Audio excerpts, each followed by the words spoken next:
Good morning, Rider fans. Welcome back to the Kamen Riders Reviews podcast. I'm Kachiri, joined again by the rest of my secret shadowy corporation, Sean, Lena. Wait, you're not Foul. Huh? What? Hey guys, I heard Gaim was going on. How's everything going? It's Hi, Fez. Oh, Val has regenerated. Yeah. Oh. So Foul decided. So funny story. We were going to go weekly. Foul decided that that was too many podcasts. So luckily Fresno had some free time and decided to watch Peak over the last week. Which means we are not going weekly. We're not going weekly. We guys still abide by the Doctor Who podcast schedule as well. All right. Well, so I spent the week catching up with your Kamen Rider Gaim, and I could say many things about the journey that has led us to this point, but I feel like a picture's worth 1,000 words. So here we go.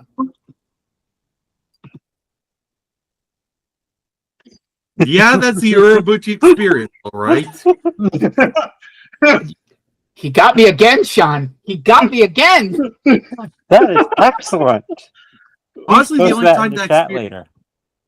Honestly, I think that the only time that doesn't happen is in the Godzilla show, more to its pity. Yeah. But oh man, I mean, we are not spoiling the hell out of Madoka Magica, but if we were, oh my god, we could go on a fucking tangent. Especially We'll have to save it for the actual Madoka Magica show, won't we? Yes, and that'll be a great. And then you'll realize, oh my god, you'll actually be the mirror of that instead of us going, oh my god, that's just like Madoka. You'll be going, oh my god, this is like Gaim. Mm-hmm. Or it'll be, oh my god, it's just like Urobuchi. Urobuchi. Damn you, Urobuchi! Yeah. I mean, I've seen that clip from Fate Zero where the dude just puts the gun to the little girl's throat and just baby heads her basically. Honestly, what happened to Ilya in Unlimited Blade Works is a lot more fucked up. So that's besides is it safe to assume that's your thoughts on the first 20 episodes before going? That's why I said the picture was again. I got a mild bond to pick this guy, considering that after our journey with Hibiki, as rough as it was, he decided, let's do Ghost. Let's do this. I figured narrative Ghost would not be so bad. It was right next to Hibiki. If you wanted those, okay, we're not going from the highs of Build or the highs of Gaim to what the fuck happened. We went to okay, yeah, bad to okay, still bad. And then happenstance has led me to this, and it's like you were sitting on Peak. You were sitting on Peak the entire time. I told you guys, Gaim was the one to watch. Like I think like 5 years ago. I think like 5 or 6 years ago, I was like, "Oh yeah, no, Gaim's Kamen Rider Madoka Magica," and like, he's not. It still took 4 years for you to watch his Kamen Rider 01. Well, what can I say? I'm a procrastinator at heart. So yeah, well, episodes 20 to 23. We're going to find out the terrible secret of Helheim. Oh it's the end of the world as we know it. And I feel fine. Which I had my predictions of what this is. I thought this was going to be some sort of a bad timeline bullshit where, oh no, this force is actually in the future and the apocalypse is coming, and the only way we can prevent it is by us nobly taking on the secret vow and betraying as many children as possible. Which I wasn't that far off. No. It's still the apocalypse. It's still the end of the world. Yeah. I'm pretty sure I did guess at one point other world infecting in the Gaim world proper. But the thing is, that's they. I don't want to spoil. I don't want to spoil. Yes, continue. Kinda, but not really. Yeah. Well, it's going to be complicated with the. I assume it's going to be a complex thing with these overlord characters that we'll be talking about later on the show. the whole thing will get explained later on as very much like an onion. Oh my God, Ryan Johnson made this shit. Well, as long as there's no... I'm already planning that, like, you know, when we get close to the end and all the mysteries are revealed, because people freaking debate and like research this, like people, we hear some of the overlords speak. People have fully translated their language, so we get even more of their backstory that's not translated. Oh, Jesus! I'm honestly surprised that there's an actual language to translate. Oh, they do this a lot, and I wouldn't be surprised if Gaim's actor didn't ask for this, because Gaim was a big Kuga fan. The monster race in Kuga had their own tribal language that people took a few weeks to translate, but once they did, they basically got spoiled 10 weeks in advance of some of the bigger plots. Yeah. That's dedication from your Tokyo fans. I got it. Oh, no, it's one of those things when we do Kuga, I am going out of my way to find the untranslated subs, because different fan groups has translated it with the show as it was going on, then some groups leave it on translated. It's nice that the clues are there, but also you don't want to reveal your hand early to people who are going to put in the work. Yeah, basically. But I wouldn't be surprised. Like you know, I'm not going to find like Japanese only interviews asking who asked for what, but I'm sure because Kota's actor specifically asked to have the same introduction as Kuga's actor did, that he probably also asked if, you know, whenever the overlords are coming out, okay, can we just make up a language for them? Yeah. But there's so much to get through. Excuse me. I came in on a meaty one. I got to tell you, this is like you. I know we were joking, and you also joked in the past podcast about shoes dropping. The meteor storm of shoes is fucking popping at a rapid rate. Oh yeah. Not only do we know that there's already been a Payless shoe drop right before the show started. Everything has been built up. So them deciding to put the tower in Zawame City, turning this into like this corporate ran local government, all that stuff happened because they started noticing cracks form around Zawame City years ago. They built the tower over this old tree that they suspected got a seed from Helheim decades in advance, which causes it to be basically a strong portal they can keep open. And by the way, it is the same tree that the shrine tree that Kaito and Mai were talking about. Yep. And once again, everything is Decade's fault. Oops. Sean learned that last night whenever the episode took forever. No, I learned that the last time the episode took forever. There's a meme, basically, in Kamen Rider Decade, there's a guy that just shows up and screams, "Fuck you, Decade," and then runs off. And so people just assume... We saw that guy. Yeah. When we were doing Nenda Hibiki? Yeah. Yeah. Anyway, I wanted to point out a wild synchronicity. So, the last weekend, I finished playing a game that I've been playing for a couple of weeks. Etrian Odyssey HD. Mm-hmm. So y'all know much about Etrian Odyssey? Dungeon crawler. You're making your own maps. You create your characters. But what you're doing in Etrian Odyssey 1 is you're making a map of a maze called the Yggdrasil Labyrinth. And so, I finished the game, and and much like this, there's this whole thing about there's actually like a big secret about the tree that people will kill you to keep a secret, but you discover it, and then you end up, and it ended up being like a scheme to save humanity that has to be kept secret. And so, Sunday night I beat the game. And at the same time, Cheers like, file drop down, please, come and do a Gaim with us, please. So I'm like, okay, I load it, and then I load it up. We at the Yggdrasil Corporation, they're here to keep Zawame City safe, and I'm like, It follows. It follows. Synchronicity strikes again. Now I'm marrying you. Fuck.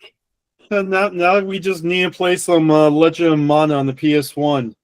Oh wait, Jaeger's there too. Whoa! It's almost like this tree has its roots everywhere. Ooh, that's a good one. Yeah, it's great. Yes. I like what you did there. Oh yeah. So yeah, I'm already on pretty fucking shaky ground with Yggdrasil coming into this because fucking it's this ends justifies mean shit. And also, they murdered a child. I'll throw this thing where they're like explaining to Kaito, oh, this is the truth of the world, and people will die, and we have to make the bold sacrifice. I'm like, you murdered a child for this, gleefully. Mm-hmm. I really do enjoy how you could tell that they think that they're LARPing still, even within like episode 10, even though they killed monsters, they found another world and all this stuff. They just think it's a game. And then like 4 episodes later, Coach just watches a dude die. See, and okay, I'm gonna bitch about that fucker Sid because we get the satisfaction in this batch of watching him get his ass kicked, but this fucker Sid, so we come from we're a spin-off of Doctor Who reviews, as you know. I'm going to talk about Doctor Who for a bit. Sorry, Rider fans. But helpfully, if you want to know more about this shit, there's a book that we've been plugging all through the Gaim podcast that you can look up for more info about this. This is giving me Silent Arc vibes in the sense of there's a terrible thing we have to do, and though it pains us to do it, we will do it. Which, unlike the silence, Takatora and most of the other people are kind of like, we'll do what needs to be done. Sid, on the other hand, is more of a Kavarian. It's like, I'm going to do the devil. I'm going to get my hands dirty. And I like doing it. If I may make a case for Yggdrasil, given their knowledge, I'm just going to quote a different work of science fiction. Do you feel a guilt or remorse for the livestock you consume? Have you ever thought about how those animals become the food you eat? Your reaction isn't very rational. If you don't like the things you saw just now, I'm afraid you're missing the big picture. Humans chose livestock to be food. Exchange, they're fed, allowed to reproduce, and protected from predators all their lives. Cows, pigs, and chickens have a much higher rate of survival in captivity, more than they would in the wild. So you see, the relationship is mutually beneficial for both parties. This is the logic that Yggdrasil is working under. And this is the logic that Gaim is fighting. Sean, I know what you're doing here. Moo, ha ha, and indeed ha. All right. Let's talk about the world ending. So we start off where we left off, where Kota and Takatora are walking to go see Yggdrasil's secrets. Kota asks Takatora about Yuya, and they're interrupted by more monsters before Takatora answers. Oof, that's good. I mean, we wouldn't want him to find out about that. I mean, it would absolutely crush his soul if he learned the truth by that, right? Mm-hmm. Yeah. Foreshadowing is a literary device in which I've been making the joke. Oh yeah, Yuya's there still thing. Basically as like a little tick. You can look at the DMs, but as soon as Hase ate the thing, I'm like, oh, here's this. Because originally I was like, oh, Yuya is either dead as shit or he secretly joined Yggdrasil. And then as soon as Hase ate the fruit, and it's like, oh, there's his people. I'm like, okay, third possibility, he ate the fruit and he was the episode 1 monster that got obliterated 10 minutes later. Like I do encourage you guys to rewatch episode 1 now without context. That was Yuya. Oh, God. Oh, Jesus. Also understand that Hase still had some humanity left in him when he got killed. Oh, so, I know, and I hate more than likely Yuya was not like Yuya didn't fully understand his actions, but maybe he was going to Kota for help. Oh, fuck! What's the night further? Why don't you? Welcome to the podcast, Fresno. So while this is going on, Sid and Ryoma confront Kaito, and basically everyone now is going to learn all the secrets. Basically, Ryoma likes that Kaito's way of thinking about he only wants to fight strong. He wants to be the strongest. Blah blah blah. Oh, Again, fascist. yeah, Kaito. There are some lines in here that made me go, Jesus Christ, Kaito. When he's like, only the strong deserve to survive, and the weak will be wiped out. And so, oh my fucking God. You I were will save my re-listening to thoughts the for later. Yeah. You were The only re-listening to thing- the podcast. I told you if there was a wish that Kaito could be granted, I told you what that wish would be. Well, yeah, he's looking for that wish. I mean, the only fucking thing keeping this man from becoming a full-on despot is that he hates the fuck out of Yggdrasil. For now he's working with Ryoma and Sid and Minato. He's not working for them. I am not working for you. I just coincidentally am looking into this, and it has nothing to do with your suggestion. Very soon. But I think he hates Yggdrasil too much to actively ally with them. But even so, he's looking good. It's like right now their interests intervenes. They're going to work together, but the exact moment that Yggdrasil stops being useful to him, bye! Yeah. Same story, but reverse. Yeah. And What if Kaito? What happens when Kaito stops being useful? Well, yeah, of course. I mean, these fuckers have proven that they just see the beat writers as tools, and it's like, the second you have no use, bye. And Sid here will be happy to fucking do it because he loves killing children. Yeah, I think the only one who probably wouldn't go, I think our only solution is to kill the child is Michi's brother, but that's only because he'd much rather not kill the child. No, but here's the thing, Takatora's not in on the Ryoma Sid thing. Yeah, if he knew about that shit, I think he'd probably go, what the fuck, guys? No. Yeah, no, he would put a stop to it. I will say right now, if Takatora knew that, as we learned from Sagara, Ryoma, Sid, and Minato are the only three within Yggdrasil that knows about the overlords. Yeah. If Takatora has that knowledge, he may have a different perspective with everything's going on. But but as Michi notes, Takatora has a bad judge of character. Yeah. Which is really funny because it's like he's just as much talking about them, and he might even be talking about himself too. I don't know. Michi contains fucking multitudes, man. Holy shit. Most of them are waving red flags. I mean, he's just carrying that big red flag. I don't know how he could get in buildings with that, but you want to talk? Yeah, you want to talk? No. He can tuck him on his back, like we see in the last episode. But I'm really fascinated by, like you keep saying, all these people have their own unique goals. I'm fascinated by the fact that Takatora's over here. Like, I'm going to do the noble thing, and, it's terrible, but I'm willing to walk backwards into hell, blah, blah, blah. And then these three are just cackling and plotting, power! Yeah. Someone may have told them more information than we don't know at this point. And we'll get into that. We'll get into that in episode 24. Someone might have told them more information, eh? Someone might have told them stuff that may have been hinted throughout episode 23. It's funny. Takatora has a plan here. It's basically, okay, I'm going to tell Kota the truth. And then he'll be so despondent with despair, he'll quit being an armored rider, and I can just get on with my evil plan. What are you doing? Why are you having hope? No, stop that. No, fuck. Okay, now, backup plan. You killed your best friend. Now he's depressed, and why is he flying at us right now?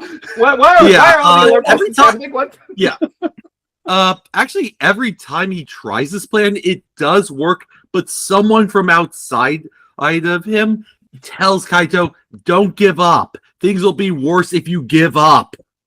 Don't give up. From the Helheim secret, Michi is trying to tell him to give up too, but Kota doesn't listen to Michi, which is why Michi's starting to have his crash out. Let's some more lore. That's kind of important. Yggdrasil doesn't know if Helheim is another planet or a parallel world desynchronized from our own. Which I don't know. Will that come up? I wonder. Yeah, it might. Oh yeah, but also the planet has 10 years to live. Yep, they suspect that the planet has 10 years to live, which, considering they're saying that out loud, they may not have 10 years to live. Yeah, well, yeah, maybe it's 5 years. What a surprise! Let's see. Well, what Yggdrasil's going to do about this? What we're going in order here, but what their 1-2 punch of schemes are for dealing with this fucking invasion from another dimension or whatever. Jesus fuck! Well, because they've been doing testing. We don't know. They say so that tree's probably been there for like 100 years. They discovered the cracks forming around the city. They decided to build a tower and turn the city into this whole thing. They even add death lasers to the tower to glass the city in case it gets bad. That's the mark of a pure and noble corporation who has the best interest in humanity. Fucking death lasers to obliterate the city and kill everyone. But we can assume for, let's say, 20 years they've been testing Helheim to try and figure out what they can do to stop it, and nothing's working. In fact, Ryoma even said that himself. No, I'm just doing this. I'm just sitting here, acting like I'm working. It appeases Takatora, but nothing can be done to stop this thing. Yeah, that tends to be a history of all the worst aspects of capitalism. No, there's no other choice but to kill thousands of people, if not millions, if not billions. And this is the end point of capitalism. I thought you said we weren't going to do current events on this podcast. Current, please. This shit is timeless. We can start the fire. But so basically, the big secret is they found a ruined civilization. It's assumed that the forest and the fruit, basically all the people of the forest became the invest. The forest appears out of nowhere, and Helheim and the Loxies are invasive species that would cause humanity to go extinct. Basically, the forest itself is evil. The forest itself is trying to reproduce, infect, and live on. We have this whole debate with Hase, because Hase hit some people, but they didn't get infected. I'm assuming Hase didn't have the seeds in him yet. He was still a newbie invest. Wasn't he also wasn't he also only half transformed at this point, or just transformed? Something like that. That's what I'm saying. He's a newbie. There's something to do with it. Yeah. Why Rat didn't get vines on his back? Knuckle, while everyone is getting lore from all angles, Knuckles the only one is going out and doing some hero work. Orange shows up to do more orange shit. Yeah, they never tell Knuckle or Orange shit. They're no. Well, as far as Yggdrasil is concerned, it's a little propaganda machine, because Yggdrasil's whole thing here, and why they think they're doing their thing for the right reasons, is basically ignorance is bliss. Better that you live content and happy than knowing that the sword of Damocles is hanging over your heads. So we're doing you a service by doing that. We're doing you a service, and we're totally not planning to mass call you. No. Takatora even said it during one of the fights with Gaim. Yes, the population of this city is 200,000. We need to kill 30,000 times that in order to make a dent in our first attack. That's we're jumping there, but that's the grand fucking scheme that we find it out in the episode where there's the crack in the bridge. It's basically the orbital laser will kill everyone, but their plan is we can't stop it, but if you have a driver, then you won't turn into an invest. Oh, but we can only make 1 billion drivers, and we can't let 6 billion invests go wild. That'll destroy the world. So we just had to kill 6/7 of the Earth's population. Well, we're roughly 10 years from this episode, and do you know what the world population is right now? 7 billion. 8 billion. Well, talk with the So numbers. 7 billion people now. Yeah. So Yeah. this is the thing with Yggdrasil, and immediately it's making me go, oh yeah, even so, they're still that they may think they're doing this for the right reasons. They may think there's no other way, you naive idiot. Grim practicality is the only way forward. The end point of capitalism, all that stuff John said. But also, the thing that gives me pause, and this isn't even with the Ryoma trio, but with Takatora's logic himself, is who chooses who lives and dies? Who chooses among the billion? Yeah, Project Arc in the final episode of the batch we watched kind of reveals itself to be they picked all the people that were close to them. And They the probably people, also pick the strongest, and And The- also, people the who elderly Hey. won't be picked. go back a bit, since I've been back a bit. Remember Takatora's comments about the beat riders? They're useless, inferior street rats. Yeah, that's not a great look for the noble savior of humanity when you're looking down on me. Those stupid fucking kids, they'll die by my hand, but it'll be a noble and just cause for a better world, ruled by us. Yeah, also on a related note, there is very much a class thing going on with the selection of who gets to be put into Project Arc and who gets is part of the other or 5 billion. Yeah. And this is a mentality that's been popping up. There's this dueling clash between childishness and being grown up. Like frequently when Gaim is fighting, like Takatora's like, you don't understand. This is the adult world. You kids need to mind your fucking manners and know your place, and let us make the hard decisions. And a lot of that is the typical Japanese thing of needing to respect your elders. But of course, that logic needs to be refuted because it's just this cold, indifferent practicality that's like, oh yeah, 6 billion. Well, that's a price that they're willing to pay. But the great man once said, and this is the logic that will eventually come through with Gaim and the realization Kaido will have near the end of the batch. Some wise words there. Mm-hmm.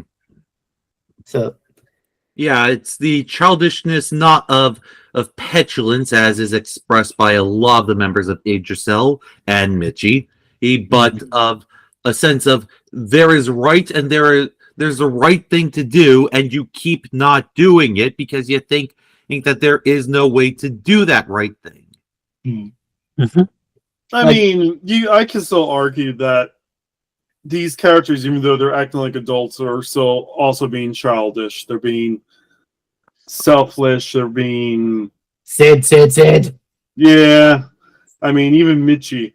He's Especially Michi. Oh Yeah. well, Michi is Michi contains multitudes. Ryoma's up there too. Ryoma's acting like, just a lazy, slacking employee during the whole thing. Like, yeah, there's a bunch of invests that if they get to the portal, Takatora is going. Yeah, no, he's just like, oh no, I'm just staying here pretending I'm doing work so it appeases Takatora. He doesn't even transform when the group attack happens. He's just sitting back. You fuck. Mad scientist gonna mad scientist, I suppose. Mm-hmm. Oh God. I do like the dueling perspective. While in episode 20, both Kota and Kaito are being told a secret from Takatora and Ryoma, respectively.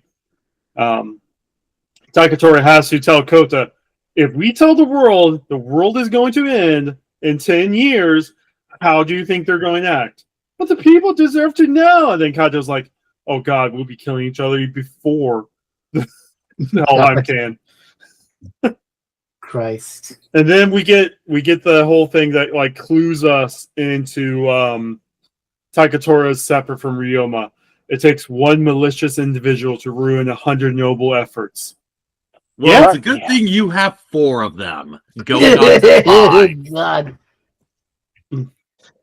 What a line. Holy cow. Yeah, no one's on Takatora's side. I will say this right now, when it comes to Yggdrasil, Takatora does not realize he's by himself. Mm-hmm. At most, he might have Orin once he finds out. But Oren's never going to find out because no one will tell Oren shit. Yeah, and Orin right now is currently way past being useful, unfortunately. Yeah, well, they're not even bothering to give him a Genesis thing. It's just like, oh, go out there and say, oh, I do. Fred, this was like weeks ago. Apparently, the action figures, the SGH figure arts, they like to do what if scenarios. Oh, did they give him a driver? No, they gave him the melon lockseed and the Jimber form with melon. Oh, Jinba Melon. Oh, wow. Yeah. Oh, it looks so cool. Nice. Let me find that real fast. Can I just say, holy fuck, Orin? Oh my god. Orin is the best character. I'm sorry. I know that's controversial. He's the best character for being a unwitting fascist stooge of the totalitarian corporation who wants to murder 6/7 of the world population. But he's still really good despite that. Wait. I think you got your maths wrong. It's not 6/7, it's 5/6. Okay. It's 1 out of 7 people will live. Oh, so it is 6/7. Mm-hmm. Holy shit, that rocks! Mm-hmm. That is the cool shit. I will repeat my earlier observation that they missed the chance not calling episode 22 the 7% solution. Also, was his bow the fucking trans flag? No, the bow they turned into a giant katana. Oh, which that's something else. I mean, the coloring. It looked with the blue, and it looked like it had the blue. It was blue and red. It was the same color. Oh, it's red. Okay, it's just the monitor. Okay. Yeah. I thought it was pink. Then they also gave Ryu Jin a dragon fruit form, which is like if they ever did. Yeah, no, it looks so good. Let me find that one too. Jimber Dragon. Like if they so one of these action figures was made to give a final form to a rider from 2004 when the show was good. Yeah, well, Blade's a meme. Anyway, we just got done doing a mini series written by Takahashi that's basically like the Suicide Squad, where all the not perfectly good writers and some of the evil writers like Hirobi and Evolt shows up again. Oh, fucker. They gave the writer from 2004 his SGH figure arts form of his final form. It's like, oh god. Wait, isn't that the show where Thouser keeps getting his ass kicked? Yeah, it's a show, yes. If they decide to do that again for Gaim, I want this form to be a thing. Oh, that rules. Yeah.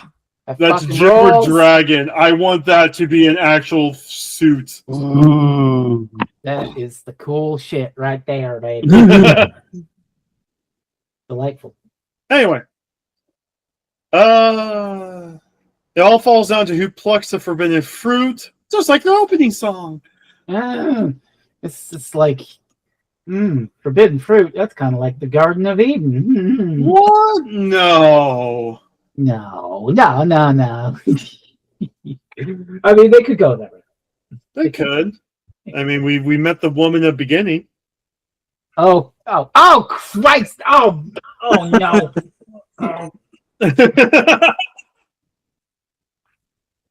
Mind you, before the official name of the woman beginning was a thing, early translations of this episode called her the first woman. Japanese media and Christian symbolism. Ultra bad down to the fucking cross.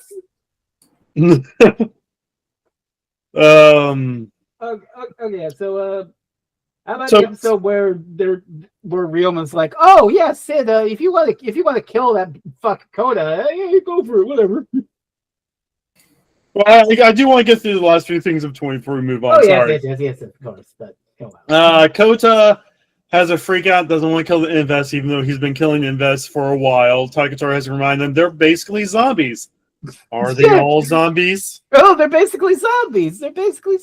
So we're not going to use this logic to make you feel bad in 2 episodes' time. Kaito doesn't know who in the world needs protecting. Those who've forgotten how to fight don't deserve to live. The invasion's a perfect opportunity to separate the weak from the strong, and that's the ancient realm it's looking for. Red flags abound. So the next episode, basically, Kota tells Michi everything, much to Michi's annoyance. I love how every scene in this episode, someone tells Michi that they now know all the secrets that Michi knows, and Michi's like, motherfucker. Oh, what a surprise! Who the fuck's been blabbing? My brother? Jeez, why did I switch sides if I'm just gonna find out all this shit anyway? Kota's too dumb to notice that Michi's on Yggdrasil's side. The rest of the people who don't know about any of the secrets are like, hey, we can figure out the secrets of the cracks without Kota and Michi and Kaito. God. This is also when Michi's like, you didn't tell them about Scowler or Project Arc, right? No, you didn't tell them about the really bad shit, right, bro? And then somebody talks about the really bad shit. God. Kota, because again we have the mirrors between Kaito and Kota going on here. Kota has a talk with his sister about her thoughts on the world ending to see if it's a good idea to just spill it. I like these things between him and Sailor Moon. Sailor Moon. Yeah, that's the actress who played live action Sailor Moon. Oh, very neat. Yeah. And this whole mentality about, you shouldn't tell them because it'll make them terrible. But I don't know. For some reason, I thought of this. And I'll let our expert on the subject weigh in on whether or not this fits.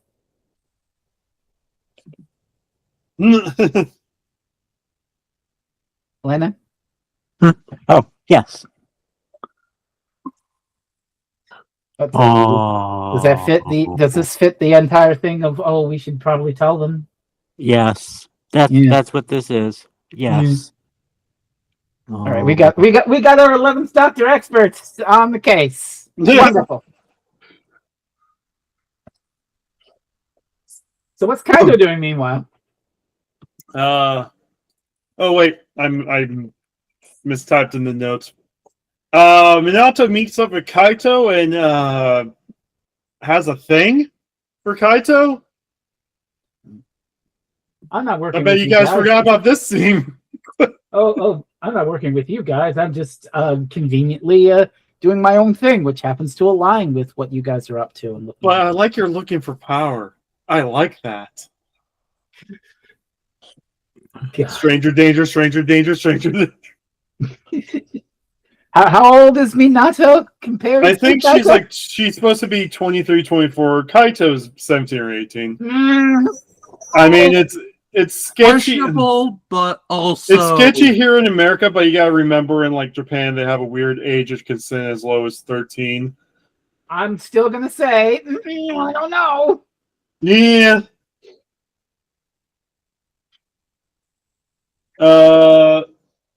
If Kaito succeeds, everything he desires will be his. Kota and Bando talk about secrets, which is cool. I love these pep talks Bando gives. Very nice fella. Again, Bando's been in a lot of previous seasons of You Kamen mentioned Rider. he's like the final bad guy in one of the shows. Yeah, and he was also the third writer's not possibly gay butler. He did drama between men in my Kamen Rider. Say it ain't so. We get this whole he's scene great. with I the love the robbers, which is funny. We also get Gaim versus Sigurd. Yes, Really get his good ass! fight. Really good fight. Yeah. He is. Yeah, Sid is legitimately trying to kill this child. Mm-hmm. Yeah, and Sid just flat out tells him, yeah, so we have a glass cannon ready to destroy the entire town. Also, there's a thing called Project Arc. We built a death laser, shit lord. No, he didn't. He didn't bring We're up the Arc. good guys. He didn't bring up Arc to Kota. That was Ryoma that told Arc. Ryoma says it in the next Also, episode. I'm pretty sure I figured out what arc was, though not the full accelerationism of it all. Oh, yeah. Well, obviously, given Project Arc, you know it's a thing of only humanity's best and brightest, which we select, will live, while the others will die horribly. That's a sacrifice. It's a thing that's been used in a lot of science media. There was like a 5-book sci-fi series I read in high school. I can't think of the name of it. That was also like this. Ready Player 2 Foundation? There's like only like a few things I remember. They find like a red desert planet to live on, and to preserve humanity, a gay guy, has kids and have a loving family with a. It was a weird like straight forcing someone to be straight situation. Oh my Okay, God. It was bad. No, it was real bad, but it was one of those things like. Go for it. Okay, I'm just going to say that there's a thing I could bring up regarding these plot points, but I'll save it for episode 23 when all those themes coalesce. You were saying something, Sean? I'm also saving. There's a lot we need to talk about when we get to 23 because, oh boy! So let's rerun this. One of the lines I love in this episode's Kota tells Sid, "Your end may be noble, but if you're using the wrong means, it doesn't mean anything." Yeah, you tell him. I mean, what shocked me is first like they had this little Gears of War fight where they're going undercover and shooting their bows at each other. But then when he untransforms, Sid just tries to shoot him with the fuck. He was trying to kill that child. Yeah, it's a show for children, Frez. It's a children's Karate Punch Man show. What the fuck happened? Like those actual bows you could buy. They're at most like a 1.5 feet long. They're not as big as they are in the show, but you can buy those toys.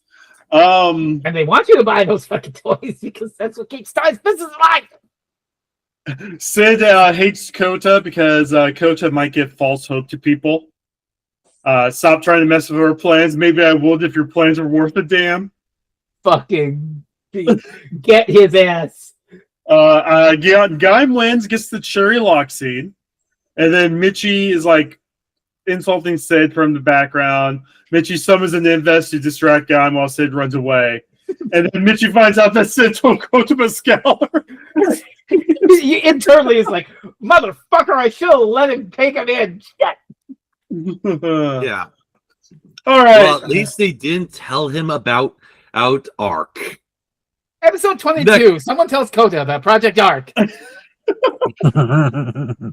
There's your Always Sunny title card. Dun, dun, dun. Yeah. So again, Kota and Michi talks about Yggdrasil's plans in secret. Michi's still pissed off. Mai's found another crack, but they can't really hide this crack. It's in the middle of the bridge.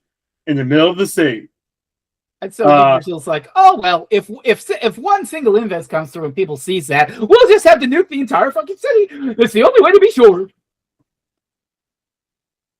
I question this because people know that invest jumps through the zippers. All they have to do is some beat riders nonchalantly opened the zipper there and then close it. The beat writer stole all that money and kicked your dog and raised your taxes. Yggdrasil sails off the bridge. Kota also pieces together that if an invest goes through, the entire town will be, destroyed. Kaito's in Helheim doing Kaito things. Basically, he found a red invest in the previous episode and barely got a picture of it. I'll also note that the design of the Red Invest very much has the same sort of flowing costume style that you were asking for in the previous podcast. No, it's all hard plastic. He doesn't have any. Let me double check, but I don't think he has. That was soft. I love it. It's basically. Oh God, I love this. I love this only because Kaito is walking, and Kota comes up. You gotta, hey, Kota, you gotta help. Jigger still has a death laser. Yeah, I know, Mitchie. Sorry, I didn't catch that last bit. What? Mitchie's like, God fucking damn it! Somebody else knows about the death lasers. How many people did you? Oh, he has tell? a cape. Okay, he has a cape. It's not like a fabric cape. And if you guys see the name of this guy, it doesn't really matter, but you'll actually learn that the Red Overlord's name is Demushu. Mushu. Demushu. Demushu. Yeah. Look at what a fella, this guy. He's going to be very interesting to talk about. But rare footage of Kota working with Yggdrasil, kind of, sort of. Mhm. Again, it's just, I don't want you guys to nuke the city, so I guess I'll help you fight off the Invis. But then instead of he transforms, he finds out that he has super speed with Jimber Cherry. And then he undoes the transformations to talk to the Ryoma for 5 minutes while Marika's in the background just killing it. I thought of you, Kachiri, as soon as I saw the super speed. I was like, oh no, is this going to be a CW Flash thing? Yep. Yep. And as with every production that isn't by the CW, is much better at depicting super speed. Well, no. So I want to get this rant out of the way now. You get this rant out of the way now. Like the first 3 podcasts, the guy you ranted about this. But go on. Let's no. I'm going to apply it to this. Kota's big plan at the end of this, after they kill enough invest and the crack close, is to physically steal Minato's peach lockseed, runs away, but mind you, he doesn't use his brand new super speed. He uses his motorcycle. Why? Why do you not use your super speed? I hadn't thought of that. For some reason, watching Peak Kamen Rider has once again given me an immunity to narrative contrivances that I otherwise was drowning in when we were doing Ghost. It's like the whole situation. You now have introduced super speed. Yeah. So in any situation that all you have to do is just super speed up and subdue someone that's not a monster, take something out of someone's hands, you have that power now. You open the genie bottle, but also, unlike Ghost, I didn't notice it because the show is well written. No. Again, as I said, there's a whole series of YouTube videos called The Dumbest Man Alive that just applies that logic to every single episode of The Flash. You're coming to the rewatch, Kachiri, so your brain can, once you rewatch a piece of media, you start to notice these little things. But if it's a mishmash like Ghost, where they don't remember what. Well, you're still in shock over the fact that they just said that they are planning to murder, actual genocide, 6 billion people. Yeah. You're still trying to compartmentalize that. For a minute there, I thought that we were going to do a real fucky turn and actually have him push the button like SMT this shit. Mm-hmm. Now that would be a fucking twist, but don't worry, you still have 12-ish episodes from now. Yeah. Oh, now I'm fucking afraid. Also, it's extremely telling that none of the kids know what these bunkers are. No, hey, they do. No. The family of Yggdrasil knows what the bunkers are. That's why they are scared. But no one else. Well, no, because Mai and the others are being told that this was a secret open stage, and then Michi still lies to their faces. How would that the little shit he is? How would that have played out? It's like, well, when maybe we should go. Oh yeah, the world fucking ended, mine. Oh my god! Holy shit, Dad! I also love that Michi comes up with the excuse to leave because he doesn't want Ryoma or Minato saying anything in front of Kota. Which, about him, no. About everything else, yes. Mm-hmm. Yeah, and he also doesn't want Kota to say anything in front of Mai. And also, given what Kota finds out, which he's either doing this as a what's the word I'm looking for? preventative measure just in case they fail, or he doesn't believe in Coda that Coda can do this shit, and that we're all fucked and gotta save Mai. Bye, bro. It's been real. We didn't mention how the arc plans to work. Basically, the original Sendoku drivers, when you grab the lock seed and they become the toy, you get the nutrients and the calories and the energy from the fruit without having to ingest it and become a monster. Mm. You So, just you absorb it. In a world that will inevitably become a Helheim. And oh yeah, we only have 1 billion of them. I guess everyone who's not Well, that's if they have 10 years. Will be fucking eradicated. That's if they have 10 years. If they have 10 years, yeah. I mean, and you know, Like, I guess you don't want to go into the logistics too much of it because it's a children's show. But how the fuck are they going to kill 6 billion people? Well, Very they are the world's biggest pharmaceutical and biomedical company. Oh Jesus, they're going to umbrella this shit. equally, they are also a weapons manufacturer that has a literal glass cannon. Obviously, the solution is nukes. Actually, I think they even allude to the phrase "final solution" in explaining their plans. Jesus fucking Christ! Yeah. Go ahead, Todd Liam. is Sorry. fucking pissed, and now he doesn't use his super speed. Liam was trying to say something for like a minute now. Go ahead, Lena. Go ahead. Oh, I was making a joke about the nukes. Okay. As you were. Sorry, I always feel bad when someone's trying to speak, and anyway. Coda's fucking pissed, and he doesn't use his super speed because then we wouldn't have this very interesting scene. And once again, we're fighting Takatora, and you get all that talk. 200, like you said, 200,000. That's nothing. I got to kill 30,000 that times amount to be the noble hero who will save the future. You're just a stupid kid. Yeah. Blah, blah, He's blah. like 200,000. That's not big enough for the first wave of deaths that we must give out. But Coda's persistent, and what's that whooshing noise from up high? Oh God! It's a giant shoe coming at us at terminal velocity. The slow ticking nuke that's been building up for 22 episodes that we've been seeing just like grow in the background and grow and grow and grow. Takatora. So you killed your best friend. Yeah, Takatora drops the Yuya nuke on Kota. Oh, so you think that we're bad for killing, and that you're a big noble hero? Well, take a look at this, dipshit. You found hope in the sacrifice of your friend.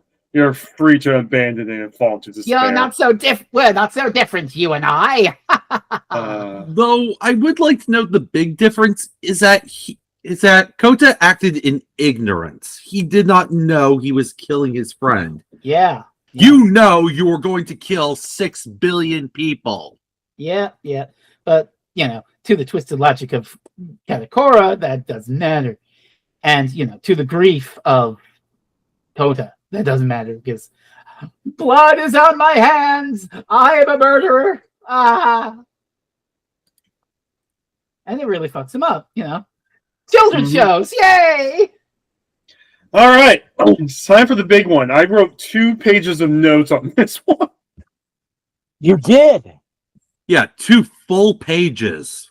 That's a lot Take of notes. the field, Kachidoki arms. The notes are in our pins. Let's see what you had to say.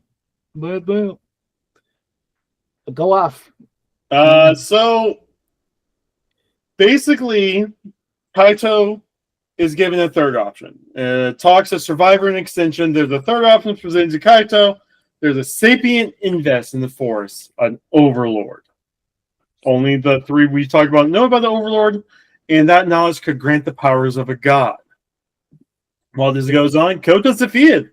He's not more than a husk. He's walking away from Yggdrasil Tower just depressed. And I feel like this depression is way much warranted than any of the random crash outs we see Ghost go through in the first one. Ghost. Well, I thought you were about to mention the first crash out he had, where he's like, "Oh, the belt's dangerous. Oh, the Katakora kicked my ass. I can never fight again."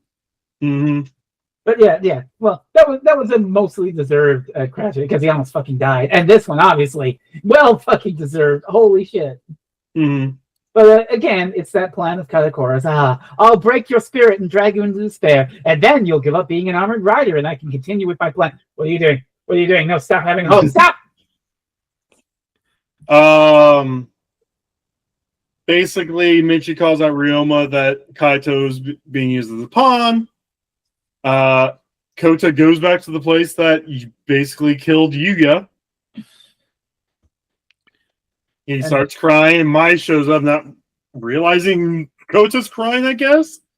Oh, I come here to think of Yuya often. Oh, Yuya! Oh, Mai, I'm gonna tell you. Oh, hi guys, it's me, Michi. Hey, can we talk for one? Just come over here, you son of a. Oh man. Basically, Michi just says, "Yeah, no, I've known for like a week now. Sorry." Michi internally. How's it feel, fucker? How's it feel to know that somebody knows a secret you always know, huh? Basically, oh god, Michi, the red flags there. Michi convinces Kota not to convince Mai by twisting it. If you tell Mai, she's gonna know it was her fault that Yuga died. You know, you were saving her, right? Yeah, she'll take the blame for it. You don't want to tell her to protect her, right? Lena, you've been quiet for a bit. Do you have any thoughts? On what? Daryl? In general,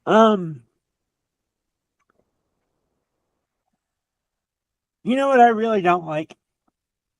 Michi in this episode. Like, somebody who is essentially trying to play both sides, he's doing a really, really crappy job of it. Yeah. Michi contains multitudes. And guess what? He gets worse. Oh man. Sean, you know who I want to compare him to in Madoka. Yeah. Oh. Anyway, truth is a weapon. And, that's what Michi tells Kota. Michi, where have you been waxing that flagpole holding that massive tarp of the red flag with? Astroglide? Again, he's fully Yggdrasil pilled. Ignorance is bliss. Let the little sheep live their happy little lives, not knowing that soon we will crush them all for the glory of Yggdrasil and the human race. It's been like 3 weeks, dude. What happened to you? I mean, he was always the kid of billionaires. Yeah. True. And also, it's a thing. It's a whole thing. So Kaito's been leaving care packages for the overlords in Helheim. Japanese dictionaries, all that stuff. But he gets confronted by Demushu, the Red Overlord. And I will translate these guys, the language for you guys in the notes we have. I think it's really funny. I just want to say, I think it's really funny the plan here. Kaito was leaving behind this trail of stuff, and he basically leaves behind it looks like one of those plates, the metal plate that they put on the Da Vinci diagram. Yeah, the metal plate that they put on Voyager when they launched into space. Mm-hmm. So if aliens ever found it, they'd know what we are and where we come from. Shit. He leaves that, and what I assume is like a Japanese dictionary, learn Japanese, and then Red Overlord picks up the book. I can rip a phone book in half, bitch. Yeah. Well, so need no universal translator for that. Well, the thing is, the Red Overlord, and the thing is, if there's any kind of spoilers or anything like that reveals anything, I'm in the notes. I'll just go ahead and just show the notes for the watchers. For you kids at home, you're getting the real behind the scenes treat here. Yeah, we do these notes. So if I'm changing it to hide stuff, I'm making them Michi colors. I think it might be the gradients that you have on here, but it looks more yellow than orange. I can It's see the orange in my gradient. monitor. This is a great. I don't know how to change the Brady background. It's one of the options. Anyway, yeah. but so the actual line was like, "You want me, blah blah blah, blah blah blah, to learn your language." You know. Yeah, from the sound of that, it feels very much like he's someone who was once in a position of power, but because of the end of the world, he had great fall from grace, as it were. I mean, he still has power. They explain what the overlords can do. They have full control of that forest. Yeah, but he's not at. It's very much the societal power that he once had is gone because most of the people are now investors. Which is interesting when you're pairing him with Kaito, and Kaito's like, power, need more power. That's the weak. Mm-hmm. Yeah, the overlords are a fascinating idea. They're talking this weird alien language. Also, they're sentient, evolved investors who have master control over this thing. It's very much a mirror of what they planned with Project Ark.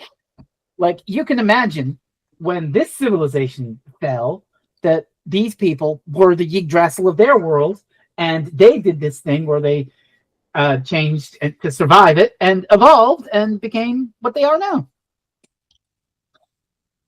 So I think there could be some very interesting parallels between Yggdrasil and the Overlords that we get to explore in later episodes.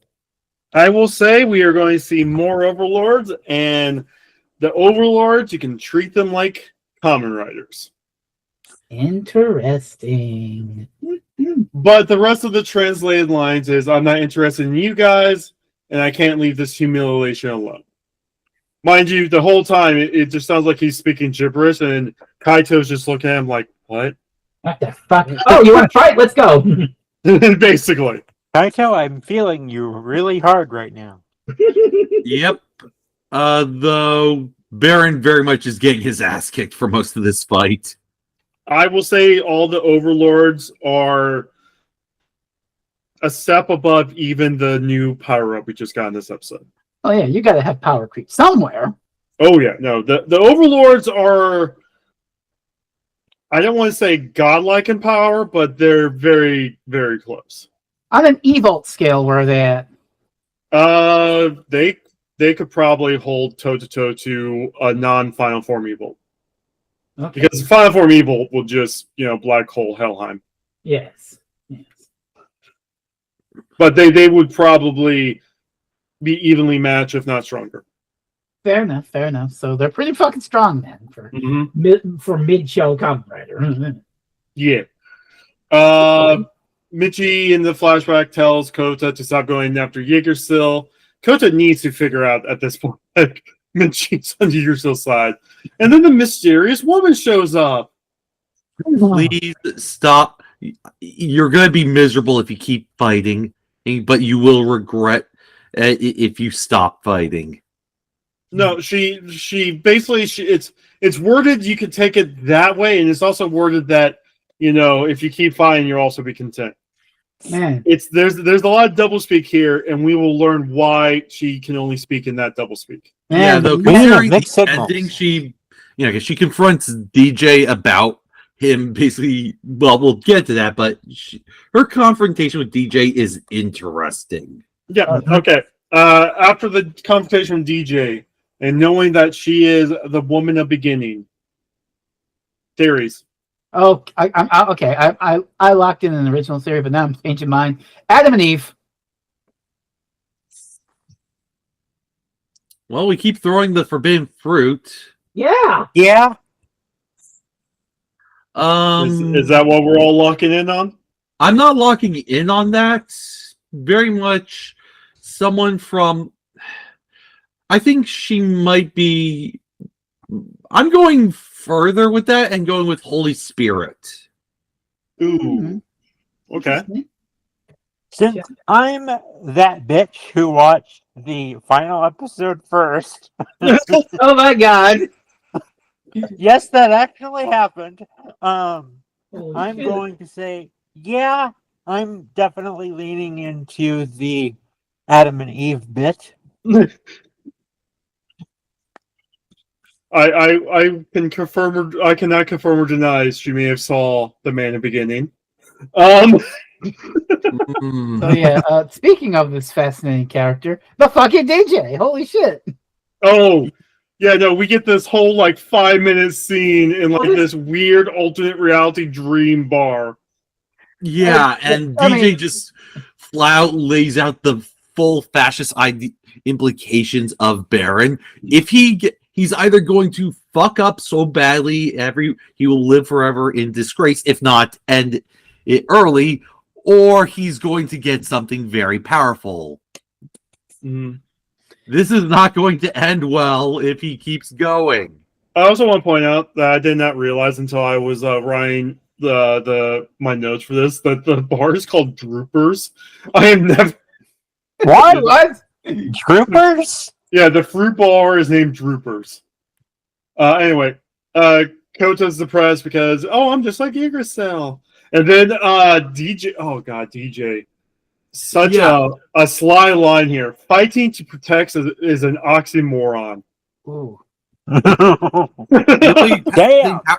Damn. The only thing for power is good for is to destroy. Mhm. And while destruction can be used for useful ends, like this is honestly a big thing with the whole. Yeah, this is a theme that pops up repeatedly in Japanese interpretations of superhero fiction. Power is evil. Well, power frequently comes from evil, especially in Kamen Rider. No, that's the.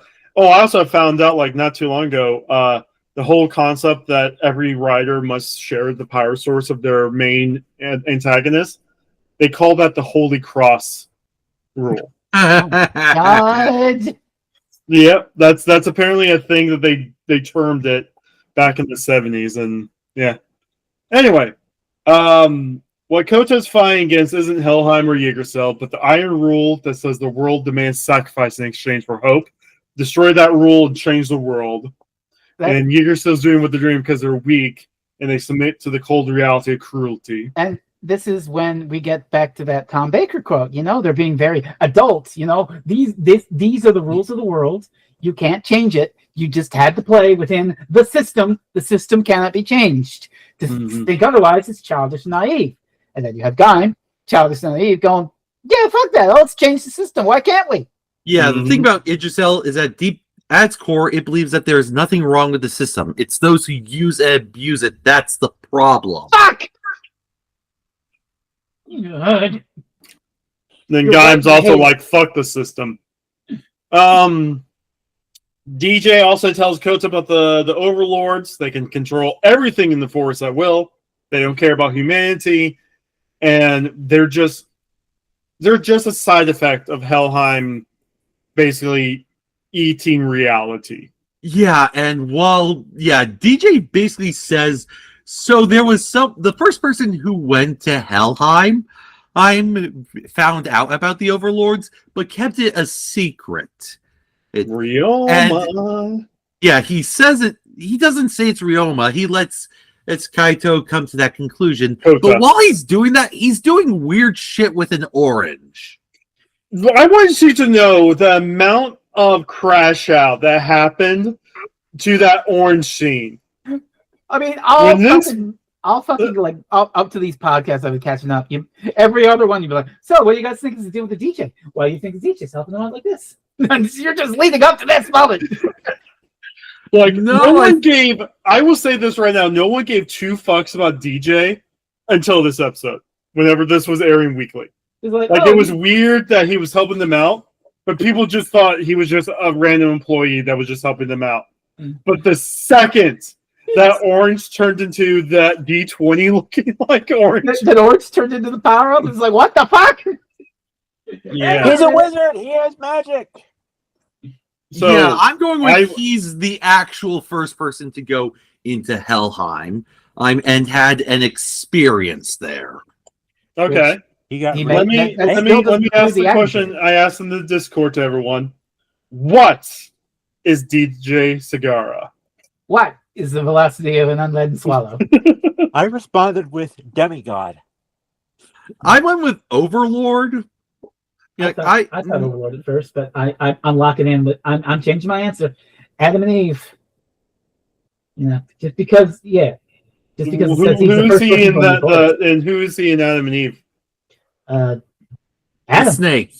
the snake. Interesting. I hadn't considered who the snake could be. Now that's something to chew on, but we got a lot to fucking chew on. So Yeah, he is repeatedly offering fruit to people, which is the role of the snake. Like Sid is very much that role in the human world, but there's not been many, so he has some esoteric implications to him that DJ has been having. He's not talking about who will the Force choose. Mm-hmm. which still need that shoe to drop. DJ's happy that Coach is getting furious again, and the orange turns into a brand new toy in a hover bike. Woo! Toy, everybody! Yay! Go to the toy store now, kiddies. And then he wakes up. It was a dream within a dream, because originally the first conversation was a dream that he woke up into the fruit bar with, to have that dream with DJ Scott. Where's Baki when you need him? And then we get the tab joke. Here, keep the change. He still owes 12,000 yen. But our boy has hope in his heart again, and he's going to use it to fuck Yggdrasil up. So, what are you guys' thoughts on Kachidoki? This is fucking awesome. This is It's fucking rules. awesome. Yeah. He literally skydive transforms into him. It is so fucking cool. The fucking DJ record spin on the gun. Oh my god! This is badass. I love it. Yeah, It's the best super form in Kamen Like, Rider. As a kid, I had this idea for a guy who invented a gun powered by music, so that each track you play is a different power. Like, you play Thunderstruck, it shoots lightning. Oh, that's clever. You shoot something esoteric, weird shit happens. John, you want like a Toku adjacent series where it's your powered by music? I have a Japanese cartoon for you. You can We will be get watching through those this. in a few months. Yeah. Okay, but I do have to talk about it, because this fucking shit right here, this is not since there are only two pieces of media since that made me feel the Symphogear pill again, and this shit is one of them, because there are things that are coalescing and coming. Hinawa Dai DJ2 scratching loading match lock. Oh my god, that fucking rules. Oh, No, but I'm this seeing a lot. is my favorite Kamen Rider weapon of all time. Oh, it fucking rules. Holy shit. Oh my god. But yeah, I just want to talk about the dumb magical girl show for a bit. Just a bit. I'm not gonna spoil anything we need to talk about in magical reviews, but there's a lot of things that are coalescing here, and to do that I had to talk about the fucking moon. So Cherry, you remember that bitch you had to quit over? She's the final boss of season 1. And her scheme, I'm not making this shit up.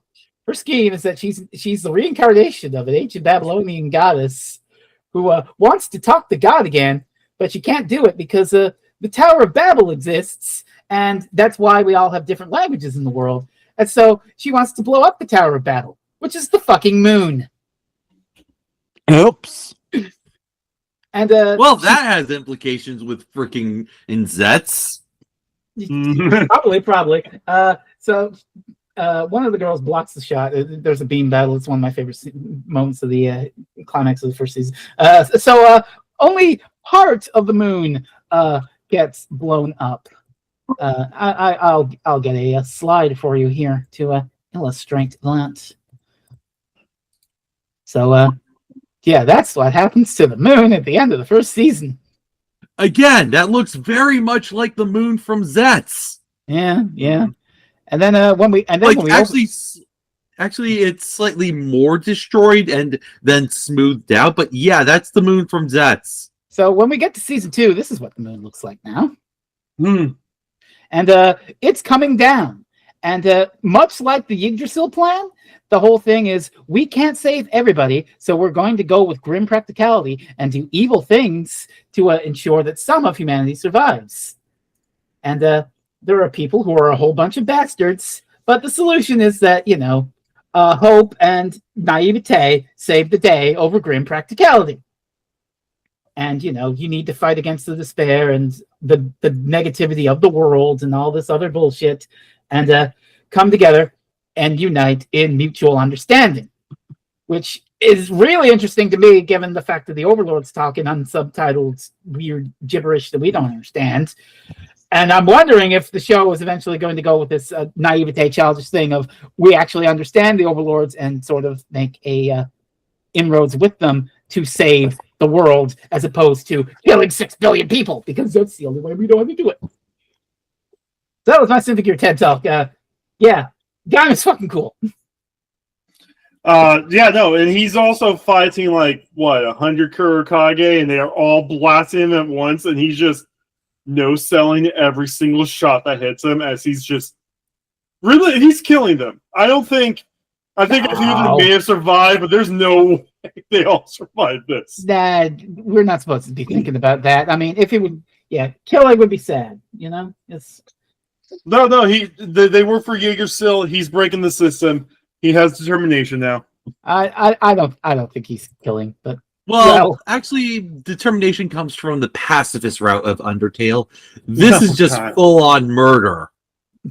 And Either way. Ryoma's reaction to this, though, he is what? That's a power. I didn't make that power up. Where'd that come from? So, at the same time, he's also wait, a new evolution, a new thing, and it's Minato, get them off. Michi isn't happy that Kota didn't listen to him. And then while this goes on, we have the scene between Sagara and the woman in the beginning. Ooh. He can't see the future, but he knows who she is and what it means to be chosen by her. Dun, dun, dun. DJ Sagara wants to see who grasped the forbidden fruit. I don't know. He could be Adam. He could be the snake in the garden. I don't know. We'll find out. Mm-hmm. But then we get another Zangetsu versus Gaim fight.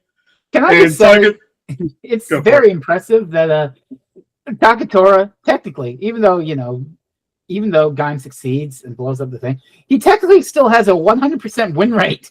Mm-hmm. He has not been beat to shit.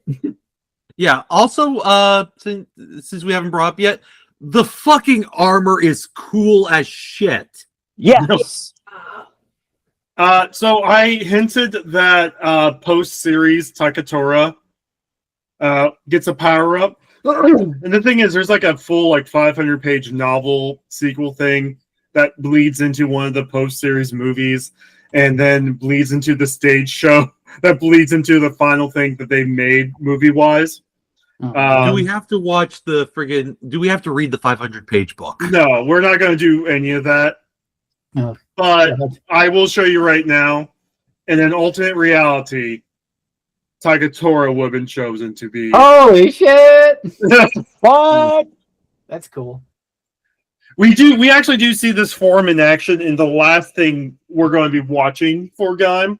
But he gets this form in a novel, and there's a stage show that it's a 2-hour-long stage show where he's the only main writer for that he gets the form and uses.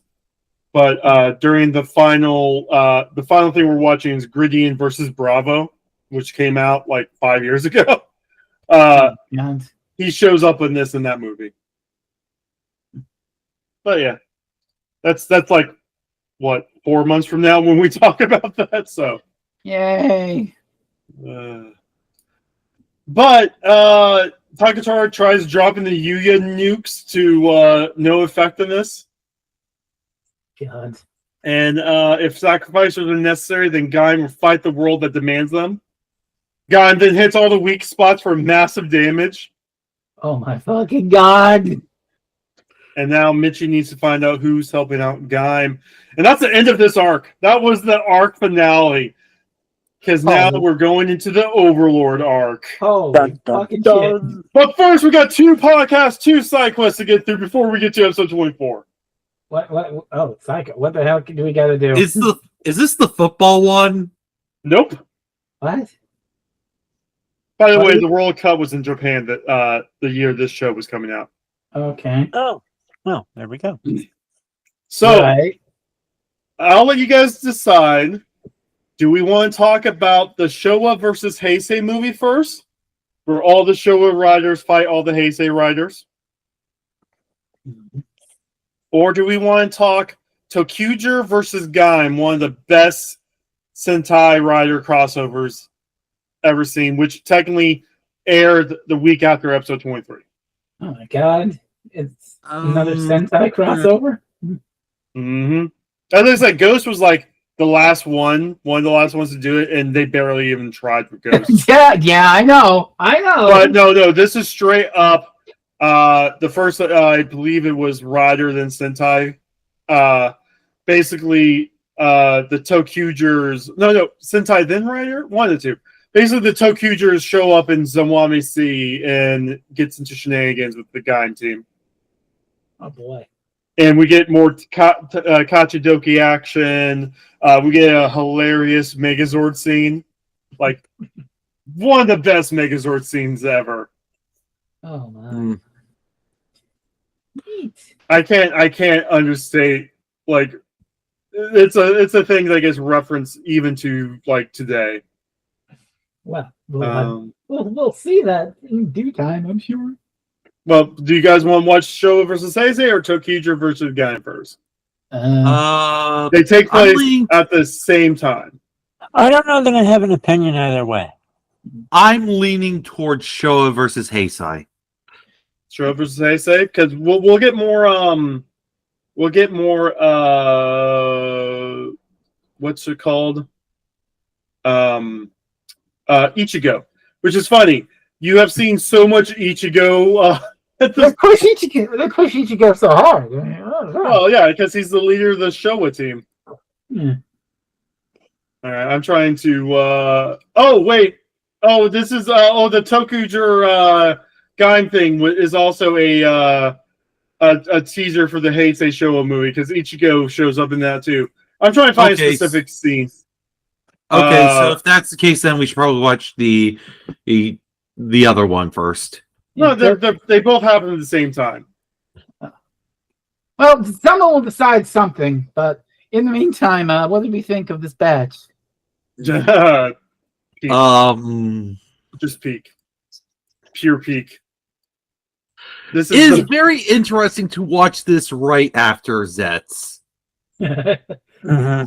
I'm probably catching up to Zets this week now that I've finished up with Gaim. no. We are having all kinds of craziness go on right now. Between Zeets, between Gaim, and we're also about ready to do the Gav movie podcast. We're going to do right after we get done with this. Oh, that's happening today. Okay. Yeah, where the bad guy just casually rips the stomachs out of So you said yes. other people to use as their drivers. Gnarly shit. Yeah. Yeah.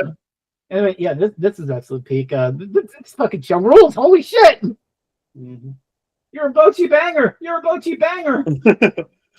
Speaking of bangers, what's been going on Mondays and Thursdays? Oh, Rez? I got a lot of stuff going on. Well, I just over on twitch.tv/Freezing Inferno, I just finished This Way Madness Lies, a Shakespearean themed magical girl RPG that was a delight. And on Thursdays, I've been playing Donkey Kong Country 3, hard mode, 105%. I'm probably getting to the harder worlds next time. It's going to be difficult. Blogging happens at Fresno'sRavenance.blogspot.com. I've been talking about The Simpsons over there. And also in a bit of cross-promotion, I made a computer video game. It's called The Tower of Truth. You can play it at kagamisoft.itch.io. And I wrote 4,700 words about the making of and conception and struggles of that thing that you can read on the blog as well. That's all I've got going on. All right. Authors. What have you two been working on? Well, let's see. I believe this month we are finally going to start working on About Space. Yep. I'm gonna try to get at least the first 9 of the 9 of 18 sample player entries I have to write over the course of the month of March, and probably the other 9 in April. Oh, then I'm taking May. Then I'm gonna work for May, and yeah. What the fuck? Delightful. No, I can barely see the background because it's so oversaturated. I'm sorry. Anyway, sorry. I just spent like 5 minutes looking for that shot. Yeah. So I'm gonna be when I get the main entries for that done, I'm gonna go back to working on Objective Arbiter of Reality, which is my book on media criticism and the rise of fascism. Mm-hmm. And I am going to be hitting a massive tangent that's going to have a probably couple 1,000-word footnote on Evangelion and how the internet has used it. Oh, yeah. I mean, yeah. I know you've been. I've been following a bit of what you've been sharing with the that book. It's fascinating. On these, What? You were saying, Sean? No, I thought you were saying something. Okay. On the subject of massively long footnotes, there is one of those in Back the 11th Hour's print edition, which I am happy to say there's some movement on that front. Yay! I've been talking things Oh over. yeah, I think I Cover have art. 2 of those in that book. 2 of those, yes. But the one that I'm thinking of is the one that gets a chapter all to itself, the Gaim footnote. Yeah, that was a fun thing no. to write. Oh no! And it's there. It fits the book very well because both of the original posts that I wrote for his 2 stories, I threw them out and just wrote a 2-part thing about how to construct a banishing ritual. Oh fuck! Yeah, that'd do it. Mm-hmm. It's a shame too. Doctor's Wife, I would have called one of my top 10 Doctor Who stories, but I can't do that now. Oh well. You know, unlike the fans of a certain 1977 serial, I can throw it in the trash and move on to other stories. Mm-hmm. Anyway, so the art is happening, and I'm going to very quickly write one extra bonus chapter about the story A Delusion of Witches by Lisa McMullen, which is a Big Finish audio that comes out at the end of the month. Oh, that's cool. Yeah. I'm very excited. Well, what about you? I've been streaming, but I haven't been streaming that much this week. I was streaming more last week. Rip. You're trying to get that crystal storage glitch in Route Matrix? Well, I almost got it, but I think I broke the game whenever I almost got it. But Route Matrix is so fun. I just wish the guy didn't decide he was just going to give up on hacking when he finally got it finished. You know, someone make your own version of Route Matrix. Someone make I think a Donkey Kong Country 1, 2, 3 Route Matrix style randomizer. Oh my god! So hard. Oh my god! So like you enter a bonus level in DKC 1, and it takes you to a bonus room in DKC 3 Lost World. No. More like you unlock the sages, and like as you're collecting con layers and banana coins and creme coins and DK coins, you might be unlocking other stages in other games or other worlds in your game.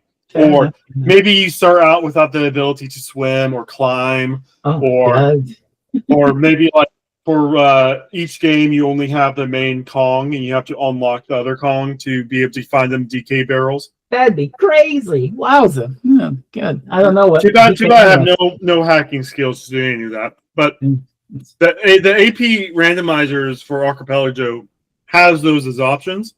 So that's if someone can string things together and make that work. But other than that, we'll be back in 2 weeks to talk Heisei versus Showa. Yay. It's a fan service movie. Yeah, I figured that, considering you said literally, I figure we're gonna get like What was that movie that we watched that had the shitload of that we didn't really like? Well, I thought it was a good movie at the time, but yeah, it was Bill Dex. the the Mega Mix. I forgot what they call it after. Yep. Rider Generations Forever. That's it. Yeah. Well, Yeah. I'm expecting the same sort of thing, but a brief dip and peak is okay. But because apparently the Tokuger, the Sentai Rider crossover is really good, so we'll deal with that. Yeah. Oh, it's so much fun! I can't wait to watch it. I might convince Fal to come back for that because Fal loves Tokuger.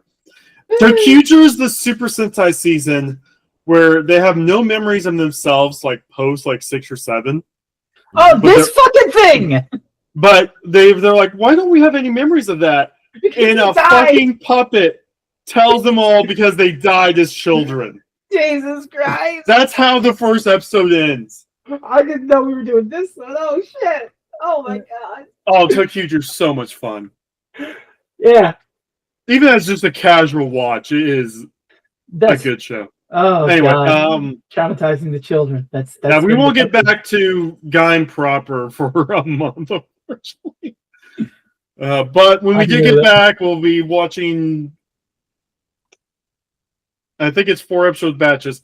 In a couple, in 4 batches, we get the one and only non-canon episode of Gaim to watch. There's an entire episode that's non-canon because it's to promote the soccer movie. Oh, okay. That's the football thing you were talking about. Oh, and it's obviously non-canon. It's obviously written not by Urobuchi. It's and a Merry Christmas to all of you at home. Yeah, basically. And then after we get done with that and the a few batches after in the Golden Fruits Cup, we'll be quickly wrapping up the show, which boy.